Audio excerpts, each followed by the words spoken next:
What can you tell us about this? Are you familiar with the state of play here? Yeah, well, negotiations went through the night.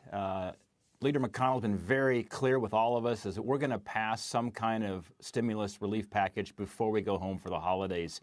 So I'm optimistic. We're going to see a package announced this morning, most likely. And as you articulated, it would exclude the state and local government relief. And the reason that the Republicans would oppose to that is we don't want to see relief going to states that already had fiscal problems prior to COVID. We want to make sure everything we're doing is targeted on the COVID challenge. It also would not have the liability protection. That's something I support. We need that. I don't want to see a trial lawyer pandemic. That's what's going on across our country. We need to make sure we protect our businesses and our schools from the trial lawyers. But I'm cautiously optimistic we're going to see this $900 billion package released today, and this will likely get passed before we go home this weekend. Just to put some specifics to it, this would include direct payments. So this is effectively just $900 billion of straight direct payments. Is that what we're talking about here? No, it would have, first of all, one of the most successful parts of the package we passed back in March was the Paycheck Protection Program, PPP, that helps our small businesses ensure they keep people on the payroll. So there's about $300 billion that's part of PPP. You've got relief for hospitals, for frontline healthcare workers and heroes that are out there. We also have additional resources to accelerate the distribution of the vaccine. We have dollars in there for continued testing. So we got to stay focused here on how we bring an end to the pandemic.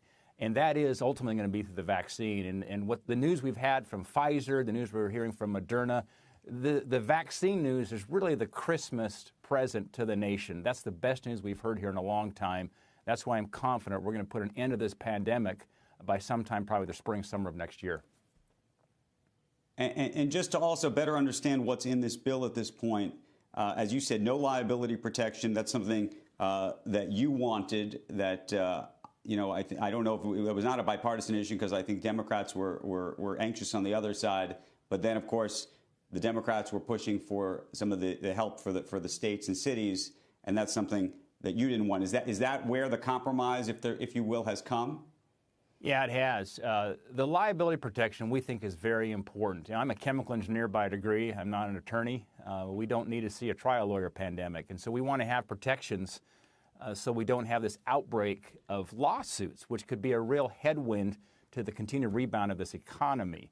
So that has been clearly a very partisan kind of fight. Our Democrat colleagues want to do not include these liability protections. Republicans want to see them in it.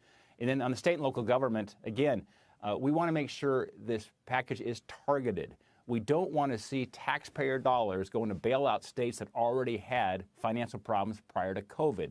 So that's really been the partisan divide. That's been now taken out of this $900 billion package. And that's why, because those two pieces have been taken out, there's a path towards a bipartisan agreement. And I'll tell you, I think we're going to see this probably get passed before the weekend. Shepard Smith here. Thanks for watching CNBC on YouTube.